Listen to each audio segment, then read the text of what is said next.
Welcome to the Mamurai Gaming Podcast, Episode 3, recorded on the 21st of November, 2014. My name is Pete. My name is Mamurai. Welcome. And today we have a little special little thing. I suppose last time we recorded the new World of Warcraft expansion was already out, but no one was able to play it back then. So we're gonna get to hear about that game today, but first, I think you wanted to do a little review of Dragon Age Inquisition. Yeah, well, more of some first impressions since I hadn't been able to play it that much so far since it just came out in Europe yesterday. So far I have like 4 or 5 hours put into it.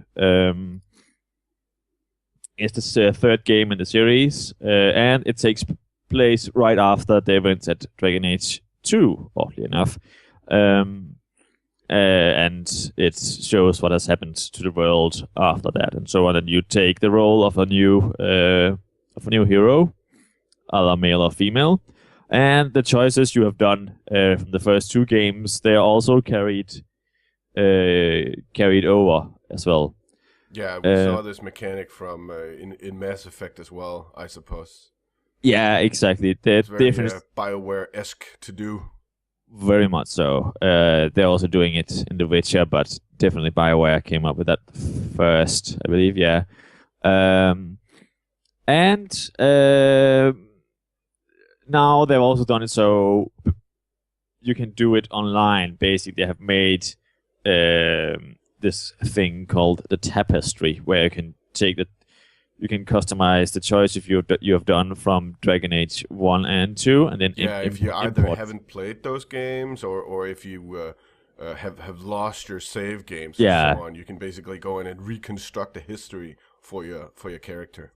Exactly, and it's a quite nice feature in that way, because let's face it, it's been quite a while since we have a Dragon Age game, especially the first one. So people change computers and games may get deleted and so on and so forth. So it's a nice feature in that regard.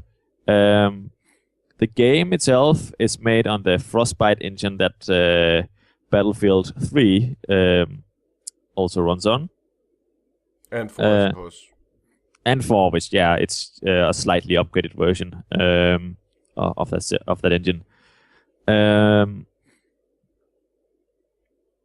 But it's due to that fact, it also looks quite nice, because the graphics there in then you can make, they're really, really nice, and the textures they're really sharp, both on people and buildings and the terrain. I haven't noticed anything that looked like unsharp yet. Sometimes you may find that, this texture is really sharp, and then you look in a box and then it's like, why is this box so horribly textured compared to the rest of the game? But I haven't noticed that yet, so that's definitely a good sign there in that regard. Oh, that matches up pretty well with the things I've got from other sources, that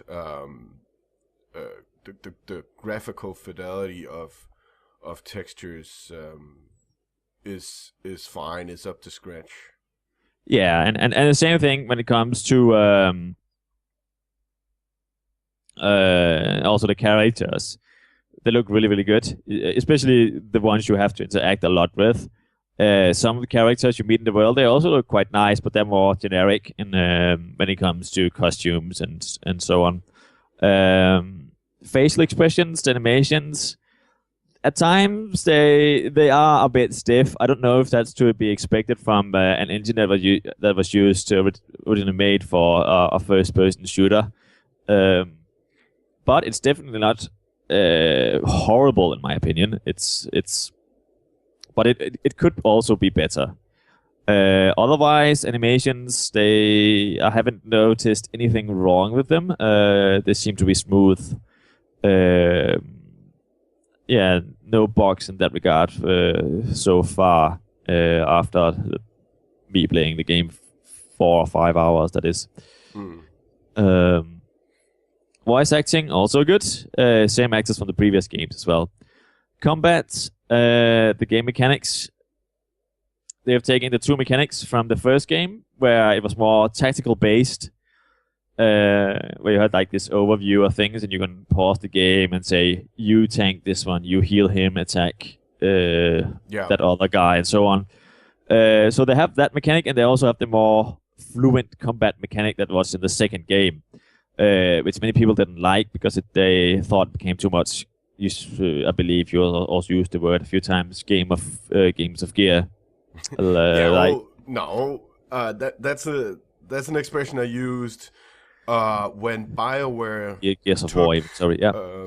Took Mass Effect, and one of the things I really liked about the first game that a lot of people didn't like about the first game is that the first Mass Effect game was sort of confused. It didn't know if it wanted to be an action game or it wanted to be a shooter. Well, those are obviously the same things. It didn't know whether it wanted to be a shooter or an RPG. And I really liked that sort of mashup. And in the second and third games, they more and more removed RPG elements. I felt and made it a cover-based shooter with your occasional dialogue. And that's why I used the Gears of War in that. The Gearsification of Mass Effect. And obviously that's what we saw in Dragon Age 2 as well, and that's what a lot of people didn't like about Dragon Age 2, was that the first game had this thing where you would scroll out and use the tactical overview of the battlefield in almost a Baldur's Gate, Neverwinter Nights-esque manner. And in the second game, they had sort of gone away from that and given it that character action gamey sort of twist where it appeared almost the way Assassin's Creed and games like that, where you see your character over the shoulder and have more action-oriented combat than the tactical thing that we knew from role-playing games back in the day. It's the same thing we see in Shadows of Mordor. That's that same type of character action game. Yeah, it's the same, but they have used both mechanics here in that way that, well, if you encounter a large group or a boss fight, then you can go into the more tactical advanced mode. However, if you say just happen to meet some patrol or something that may consist of 3 random normal mobs that are not terribly hard to defeat, well, then you don't necessarily have to go into the tactical mode, and you can just defeat them by use the more action-based combat. So they have used both things. Do you like using the tactical view there? I've heard a couple of people, Total Biscuit, not the least, saying that it feels clunky to use with a mouse and keyboard. Yeah, it does feel a bit odd, I have to admit. The camera, the way you control the camera is a bit odd. I mean, it doesn't necessarily is a huge thing if you get used to it, I suppose, since you can pause the game and so on and sort it out. But yeah, it feels maybe not as fluent. It's very it's a bit like you have this camera that's hard to control, I suppose. Okay. But for me, in Neverwinter Nights 2, that was the same problem I had. I never could play that game out of the starting area simply because I couldn't deal with the camera controls. And I know many people love that game. So it's a subjective thing, I believe. Well, Neverwinter Nights 2 responded very well to modding, and one of the mods that were very popular was a mod that changed the camera controls pretty much to the way you controlled the camera in World of Warcraft. So you definitely weren't the only one who thought it was weird that you'd have to hold down the middle mouse button in order to get free view. you'd have to click your mouse wheel and hold down your mouse wheel to get free look, and a lot of people thought that was not good. And other than that, yeah, sure, that engine did have its problems. It's the same engine basically that BioWare made the first Neverwinter Nights on. And Obsidian went ahead and sort of tweaked that and improved it to make the second game, but that engine had a lot of problems.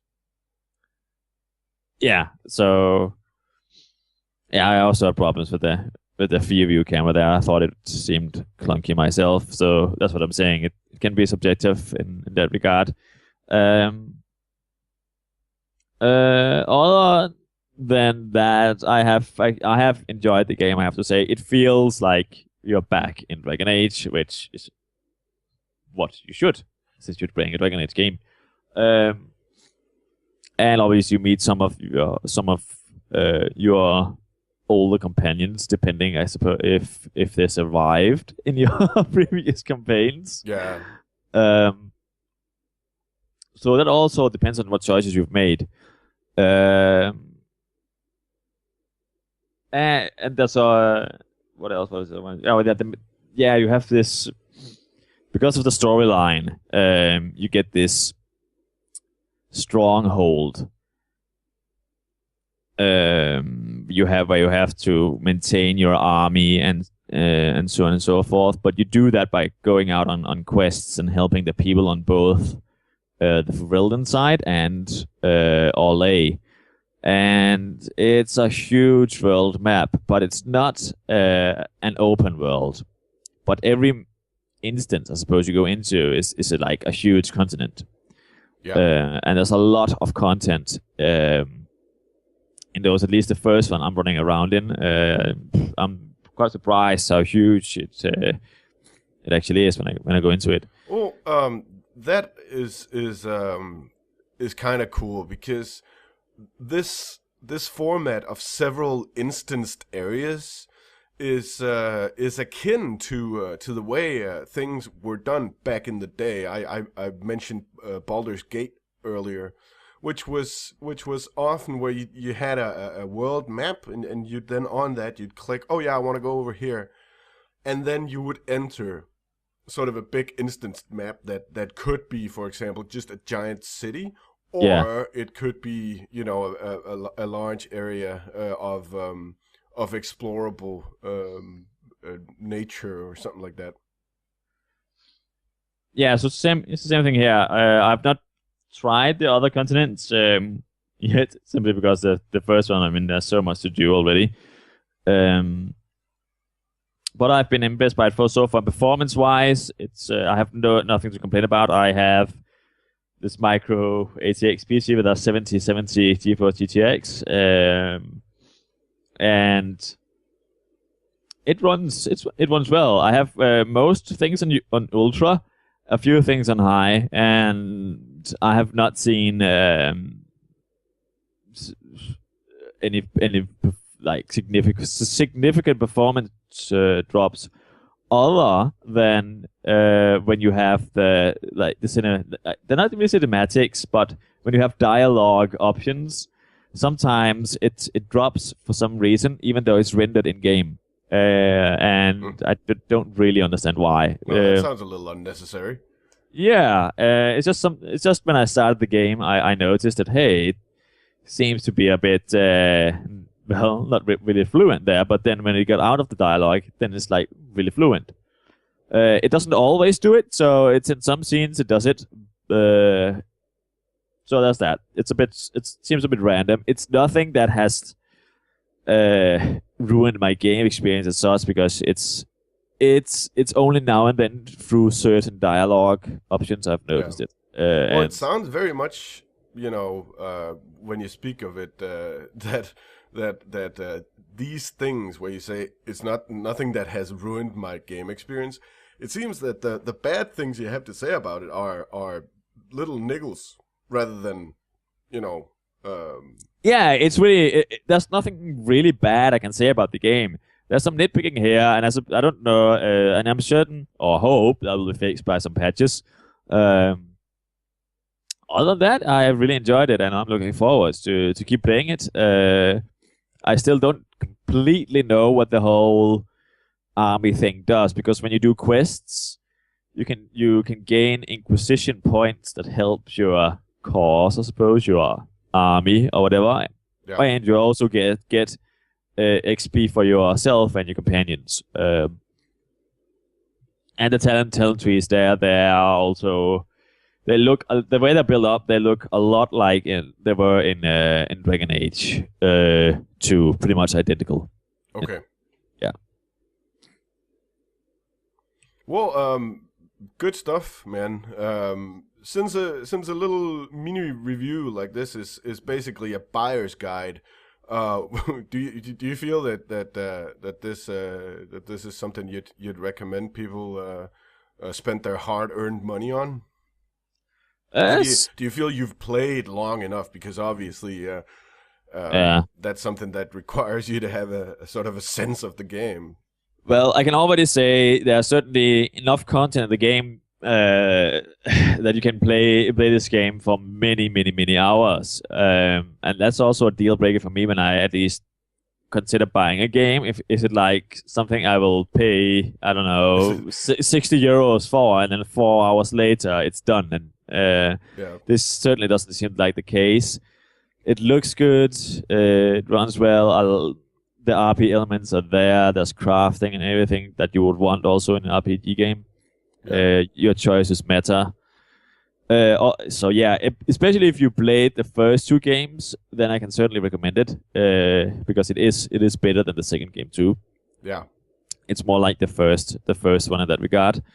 I mean, I'm certainly happy I didn't pay full price, like 39 euro was starting price for Bulletstorm. 2 hours later, oh, is that it? Yeah, exactly same.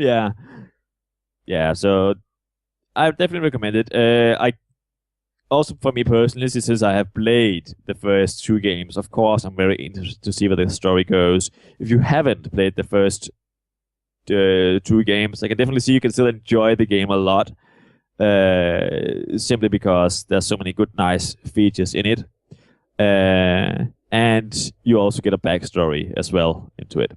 So it wouldn't be a major deal breaker, I think, if you haven't played the first 2 ones. I like the bit you mentioned about the tapestry there, which is cool because they also did that with Mass Effect, where they had a sort of a visual novel that you could finish, and reading that comic book in a sense. It's the same way here. You could, All right. Yeah. Make the choices again all over. Yep. Same thing here. So yeah. So I have nothing really bad to say about the game, other than those few minor issues I've had with it, and they haven't been deal breakers for me, saying, "Oh my God, I'm not gonna play this game ever," and I'm so disappointed. So yeah, I'm happy with it, and I can. For me personally, I really like it. All right, good stuff. Yeah. So now we're moving on to, what is it, Warcraft? Yeah, exactly. As I mentioned in the beginning, our last recording was on Saturday, and at that point, the Warlords of Draenor had already been out for 2 days. It was going to take another 3 before people actually got to get into the game and get to do anything in it, apparently because Blizzard can't into servers anymore.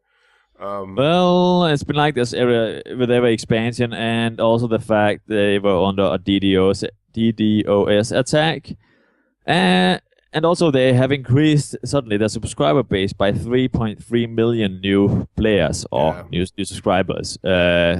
So it's a mix of those things, and the queues were just horrible. Well, and very laggy. Now we're here, though. Now you have actually had a chance to play it. I have played it. I haven't played it, so I'm not level 100 yet, which is the current level cap. I am level almost level 92. So I have played it a bit. But in all honesty, World of Warcraft burnt me out doing Cataclysm. Yeah. And I tried Pandaria. I got to level 90 and so on. This is the same. It's the same World of Warcraft formula that kill X amount of mobs, bring this, go that. They are at times trying to mix it up, but then it's like escort quests and so on and so forth. So there's nothing really that new about it, to be honest. No. You will know the questing system and everything again.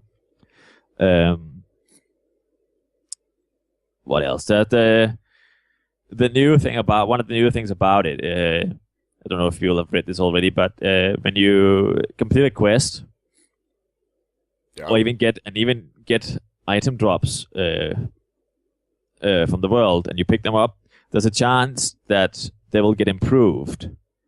So if you pick up a green item, there's a chance that, hey, now it is turned into a blue item. And that's done by some rolling system. I suppose that's. I mean, you mentioned this to me. I didn't know about this, but I suppose it can be all right. That this variance in the quality of the item that drops. So you can get two versions of the same item. The same item can be several types of quality. Yeah, exactly. Most of the time, it's not then the quality. I mean, if you get a green drop, then it's mostly guaranteed that you will get a green drop, but there's still the small chance that it may turn into a blue one. So that's how it works. And also, there's a lot more of these rare mobs in the world. Okay. They also introduced that more in Pandaria, I remember. The difference here is you can't in the past where you could tag them and then now it's mine, and the other ones they can't get the loot. Yeah. Here everyone can just pitch in, no matter who tagged it first. As long as you deal some damage to it, you will get the loot. Yeah. Yeah, well, I mean that's more in line with the epics for casuals line that sort of already started back in TBC and went full casual in Pandaria, where you'd have that funny island you could run around on and basically just pick up epics. Yeah, I know, but these don't drop epics though. They drop blue items. They probably drop mini pets and shit like that. Yeah, sure. I know, but this is just I just see it in more stuff in the line of epics for casuals, that it's let's be inclusive, let's everybody get everything. It's the same as nerfing raid bosses, man. One of the reasons I stopped playing that game. Although some of them apparently, I haven't seen it, but some of them apparently are like outdoor, almost like outdoor raid bosses, because some of them are very hard. Yeah.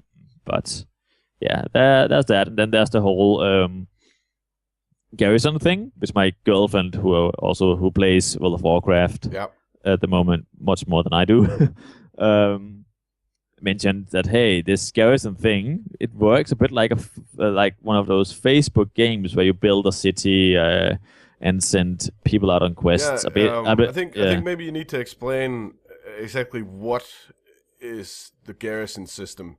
What does that entail? Because I had no idea until we spoke about this earlier. Yeah, well, the garrison is part of the expansion in the Warlords of Draenor, where when you enter the world, either you are Alliance or you're Horde, and you are basically, the storyline is that you get stuck in this other timeline on Draenor. Yes. And then you get to build this outpost, and the outpost just works as your own personal city, really, where you can build. You can find recipes for alchemy labs. So now you have your own personal alchemy trainer and alchemy lab, and the same goes for blacksmithing and all the other professions. Yeah. And then also you earn special NPCs along the way as you quest, who can be sent out on. There's this what is it, like this mission table in the city, and you can send those out on quests for you. Mm-hmm. So they'll get resources for your city, so you can build more stuff and upgrade things as well. Yeah. And then they also they also earn levels and so on. And that's also it always shows what kind of it's because all the NPCs are different. So do they have a high or low chance to succeed? It shows that in like percentage. Oh, okay. So sometimes it brings you like random items. But most of the time, it just gives them XP, or you get and you get some resources. Yeah. And you can also set them out on group quests and so forth, and so on and so forth. But it's like it still feels like this mini game within the game. Yeah, World of Warcraft, the Facebook game. Yeah, exactly. That's what it is. So for me, I mean, there's nothing that has really excited me about it, simply because it's using the same old formula. Yeah. They are trying to improve a few things, such as they have improved many of the character models and so on. Okay. Like there's the new Draenor. Draenor, dwarf, human, everyone except the new Blood Elf model they've had to delay for whatever reason. So that's not out yet. Okay. Is it good looking, these new models? Yeah, they are. They're definitely a visual upgrade when it comes to how many polygons they consist of, and also the texture quality on them. Yeah. And the animations also. All right. So that's definitely an upgrade. Do you feel the game needed that? Not necessarily, no. I mean, it's just, yes, it looks a bit better, but it's still World of Warcraft. For me, they should have maybe put their time into something else. Although, I guess if you are one of people who role play or whatever, then yes, then it may be nice to look at. Okay, but if you think of like gameplay-wise and mechanics, then it doesn't really matter. Okay. Or it doesn't matter at all, in my opinion. But all right. So, how do you feel about it? Do you think it's fun? Do you think people who are considering it, should they go out and do the Draenor thing, or is it just the same? Well, that's the thing, because I said I've got to level 92, and I have already myself been a bit burned out by World of Warcraft. Okay. So still already feels like work. It still feels a bit like work for me. Yes. Now I'm going back to work. Although perhaps not as much back to work as Pandaria. Because when I talk to people, they say Pandaria was way too much at the end game about dailies. Dailies everywhere.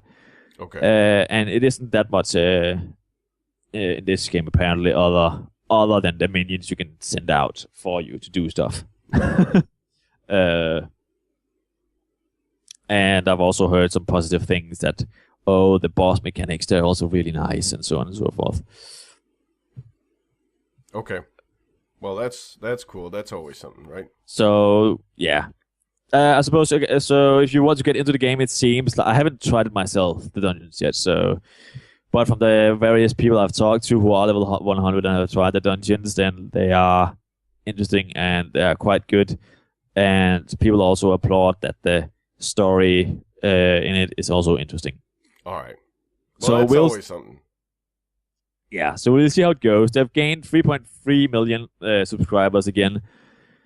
Let's see where they are in 2 or 3 months, however. Yeah. Yeah, because not every MMO in the world is is doing so well with subscribers these days. No, we'll get to that, I guess, or you will get to that. Anything else about World of Warcraft? No, I think I pretty much covered it. The major new stuff. All right. Yeah. Very cool. Thank you. Well, well, let's just get everything out of the way, though. We have some small things to talk about. Obviously, the major part of today was these two things, Dragon Age and then the new World of Warcraft expansion that I wanted to hear you speak about. But Yep. in other news, as if Ubisoft wasn't wasn't done putting their feet in their collective mouths, they're out with the with with the concept that some sort of DRM or something is making Assassin's Creed run bad, and if Assassin's Creed doesn't run very well on your computer, you should disconnect your net cable, your Ethernet cable from your computer. Yeah, You should exactly. disconnect from the internet in order to make it run better. Yeah, and as you know, I did quite a bit of research of it because okay, my first thought is, wow, this sounds really stupid. It sounds like bullshit, but I have to go and research it to actually see does it actually work or not. So I have been on very many forums, the official Ubisoft one and Steam and some other forums I encountered also on the net, which I unfortunately can't remember the name of at the moment. But the general consensus there is that it doesn't work. It's bullshit, which is really surprising. Okay.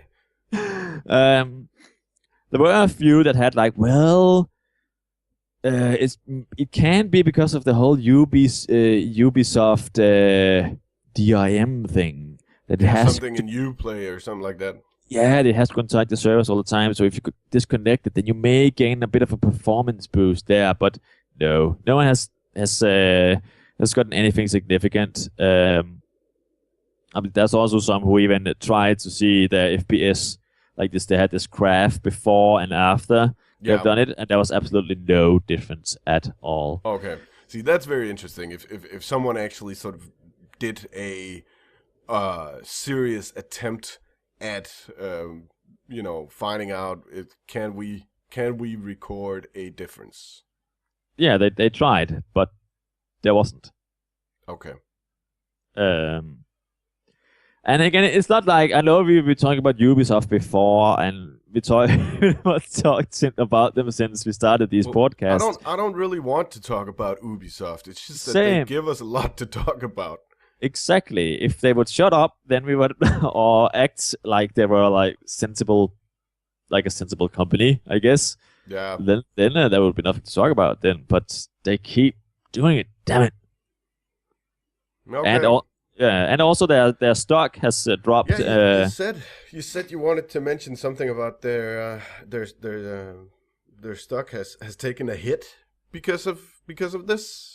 Yeah, at least between Tuesday the 11th of November and when you look at the stock there and then you go forward just to Thursday the 13th of November, you can see it's like dropped 9%. And it's most likely due to all the problems people have had that they've lost confidence in Ubisoft's ability to make games. Yeah, but do we know anything about their sales though? Because I mean, if their stock drops because everybody's all like, "Oh my god, it's totally not working," but their sales are very good, then as soon as they come out with some sort of some numbers that say, "Oh well, we made a lot of money," then the stock's gonna go back up. So if Ubisoft stock tanks because of worries that they've lost touch with making computer games, perhaps now is the time to buy. No, but obviously we don't know the sales yet because it's still too early to say. Yeah. But it is interesting that it is right after the release of Assassin's Creed Unity, which was met with like many negative reaction from all over the world. This happened. According to a lot of people, we are still seeing these bugs. The characters' faces are still falling off. You're still clipping through walls and floors and stuff.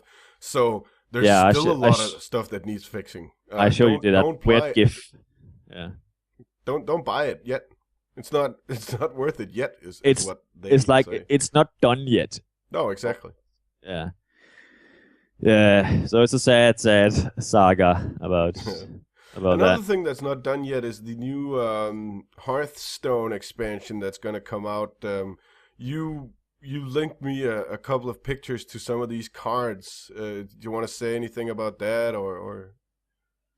I don't know, because it's still a bit unconfirmed exactly. In my opinion, the cards can change before they get out. But so I don't know how much I want to say about that. It's basically there's coming new cards out for every class too, and they're like these, since the game is called Goblins and Goblins versus Gnomes. Sorry. Yeah. Then it's like these mech cards that come out, and it's very engineer specific. Yeah, do random stuff. Pretty much. But it's interesting that they're sort of revealing them slowly as we go. It appears to me that every few weeks. Oh, and then we got these two cards that are going to be in the game. Yeah, I guess it's like for people to get used to it, but maybe also to see the reactions of the players as well, to see, so they have a feeling. Okay, if we're putting this out, is it going to be totally upsetting for the players? Is it going to imbalance things? Of course, there'll always be those who will be like, oh, it's going to imbalance this and that, and others will really like them because, hey, it's going to do great stuff for the class I play. Yeah, I suppose by revealing these cards step by step, then they will get people to comment on the latest cards that they have revealed, and so they can do it, step by step, basically. Yeah, exactly. So I don't know if you have anything new as such to really say about that. No, I mean, some of the stuff looks very fun. Some of the stuff looks a bit exaggerated. But as you say, these cards will definitely be subject to change still. And that's also why I wanted to mention this. Is that I think people should go look it up. Anyone who plays Hearthstone, go look it up yourself. Go see the cards. Go, make noise at Blizzard if something looks too crazy for you. It was mainly just to remind everybody that these cards are being revealed, step by step, so you can see some already. And apparently you can vote on what card you would like to see revealed next. Yeah. Well, there should be a lot of people voting for that, because there are a lot of people playing Hearthstone out there. Oh yeah, it's really taken the whole online, gaming. Unlike WildStar. Yeah, you want to talk about that? Which apparently, check my little segue into. Unlike WildStar, obviously, which has seen some 40+% drop in players since release. This is also your news. This is something you linked to me. Do you know? Has there been any sort of explanation to why, or any reasoning? No, there hasn't. But of course, we have. So I guess so far we have to go on by our own common sense and theories about that. But I'm certain you have some things to mention about it, since you actually played the game. Yeah, well, I liked WildStar, but and I sort of liked the combat system they had done. I don't think it was that revolutionary. A lot of people were all like, "Oh my God, it's the newest and weirdest and strangest. Nothing like this has ever been done," which is untrue. It's fine. These telegraphs that everything, all the spells and abilities and so on that they have, Sure, we've seen that before. We've seen stuff like, all right, there's a big red thing on the ground. That means that's going to be lava, and healers don't stand the fire. So we've seen something like this before. Just now it's everything that has it. So if you like that, if you sort of like the concept of that, it's fine.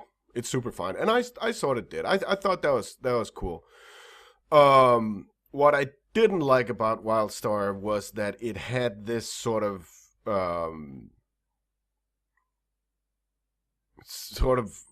World of Warcraft-y feel to it. Sure, it's all, future and we're in space and it's stuff like that.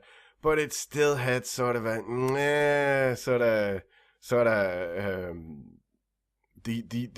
this highly stylized art style. So it doesn't look anything like World of Warcraft, but the way that it's the vibrant colors of it and so on and so forth just gave that feel of you're playing this type of MMO. And you got your trade skills and you got your quest log and you got all that stuff, and it just that it didn't feel like another generation of MMO. Yeah. If you ask me, from Dark Ages of Camelot to Wildstar, very little actually happened. A lot of stuff got better, like phasing and so on and so forth. There's a lot of things that have got better or better looking and smoother and so on and so forth. But the meat and potatoes of the game are basically the same. From Dark Ages to World of Warcraft to Wildstar, it's the same kind of game. And that was my problem with Wildstar. All it managed to do was make me feel like I wanted to play World of Warcraft, and I really don't want to play World of Warcraft. That's why. Well, that's bad. Yeah, and then I got to level 20 or something like that, and that's when the dungeons started to pick up, and that was cool. All right, this is a new thing because the difficulty in Wildstar is different than the difficulty in other games because you got these telegraphs. That means things can be very hard because the telegraphs are basically a boss mods, if you will, right? Don't stand the fire. All right, so you have to stay on top of that all the time. And people had to learn this mechanic all over again, and that was cool. That was good. But, other than that, it just wasn't enough to keep me sort of hanging on. I mean, I think I was level 6 or something when I met my first bunny man. I'm like, why does everything have to have like bunny men? And it's the same thing with let's stick pandas in World of Warcraft. No, listen, the Pandaren brewmaster was a joke, and we laughed, and it was fun, but he was lame, and speaking pandas are lame, and bunny men are lame. All right. You can get away with it if you're Final Fantasy, because you're Final Fantasy, but come on, stop trying to be Japan and Korea or whatever, with your Wildstar game. So that's another thing that sort of pissed me off. And there's a couple of races that are speaking animal races, and I sort of tried to ignore that, but then when I had to do some quests for a little bunny man called a lop, when I had to do some sort of quest for a bunny man called a lop, and I was level 6, and I was like, oh wow, if they're pulling this stuff out at level 6, how bad is it gonna get? So I just, around level 21 or something like that, I threw my towel in and said, all right. And I think that's Wildstar's problem, and I think that's why people aren't playing it anymore, is because it's just more of the same MMO. Yeah, I haven't played it myself. I've read about it. I've seen some gameplay and so on, and it looked a whole lot like Warcraft. Even the graphics, in a way, even though it was in space. Correct me if I'm wrong here. Yeah. And some of the mechanics, like the whole, could you dodge in the game too? Yeah, roll. that's So what that, you know. You have these telegraphs that tell you this is where the damage is going to be, and then you can double jump and dodge to the sides and so on. yeah, okay. So that reminded me of like of Guild Wars 2 because you can there's the exact same mechanic of that. All right. So it seemed a bit like a mix between Guild Wars 2 with that mechanic and then with World of Warcraft, except now it's in space. World of Spacecraft. Yeah. All right. Yeah, well, you know, and the fun thing is now you're mentioning Guild Wars 2, which is obviously also NCSoft, and apparently NCSoft is doing all right. You know, as a company, economically, they're doing all right. It's just WildStar is tanking. They're Starly. They're dragging it down, yeah.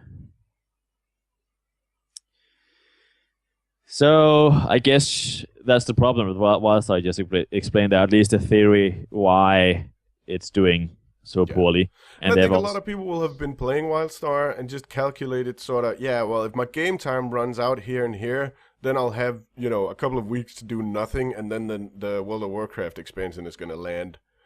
So there's probably a lot of people now of these 3 million you mentioned that are back in World of Warcraft. I think some of them will be WildStar players who sort of, you know, got tired of pandas. Then they went to WildStar which had bunnymen, and now they're back with the pandas. Yeah. Oh, now it's orcs. Well, I guess that's little panda players, but yeah. All right, well, that's it for me. I don't know. Do you have anything else, man? No, not at the moment. I think that's it. Is there anything I wanted to say? It seems like I have something I want to say, but... Well, in the meantime, I can mention that the GOG sale is still going on. It's going on until Tuesday the 25th.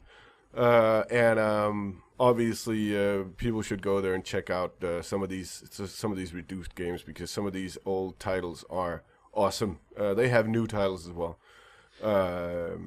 So go get yourself a bargain on some games. We spoke about Neverwinter Nights 2 earlier.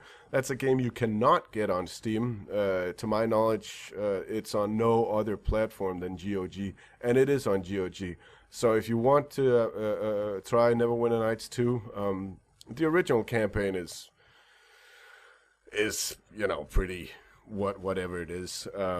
It's a little long-winded in my opinion, but the first expansion called Mask of the Betrayer is some of the very best sort of role-playing I have ever been doing on a computer. It's right up there with Knights of the Old Republic 2 and stuff like that. So just for that first expansion, I really recommend everybody goes to check out Neverwinter Nights 2. All right. Well, other than that, there's been released a teaser trailer from the new Telltale game, which is based off of Game of Thrones. Oh, all right. Apparently, it will tie into the new Game of Thrones season on TV. Oh, okay. So, wow, that's really cool.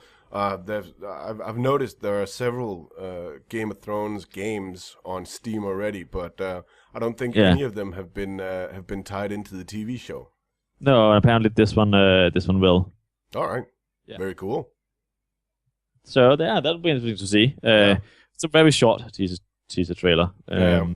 Believe you can already pre-order it on Steam, but no, we don't recommend pre-orders. No. Remember, guys. Never pre-order, never crowdfund. Just don't do it. I'm actually kind of ashamed that I went ahead and crowdfunded Pillars of Eternity, but I'm upset as a bitch, so. Yeah. At least crowdfunding is still a bit evil, but not as evil as pre-order. No, well, it's not evil. You know, the problem is that there are some risks tied into that. We spoke about that last time, I think, with Double Fine and all that stuff. So it's just don't crowdfund, don't buy early access, don't pre-order. Just stay away from those things. Don't buy day one DLC. God, no. So yeah, that's it for me. Do you have anything else, mate? No, that's it for me. So thank you for watching. Yeah. I hope everyone will have a good weekend, and Same here. play some good games. I think I might be streaming something this weekend. I haven't quite put my finger on what yet. I don't think it's going to be Hearthstone. It's probably going to be PlanetSide 2 or Kingdoms of Amalur, because I hate myself and I want to go nuts over how shitty that game is. Well, that has to wait for another episode then. Yeah. But yeah, I'm very busy this weekend, so I will not be streaming or anything really, unfortunately. Oh, all right.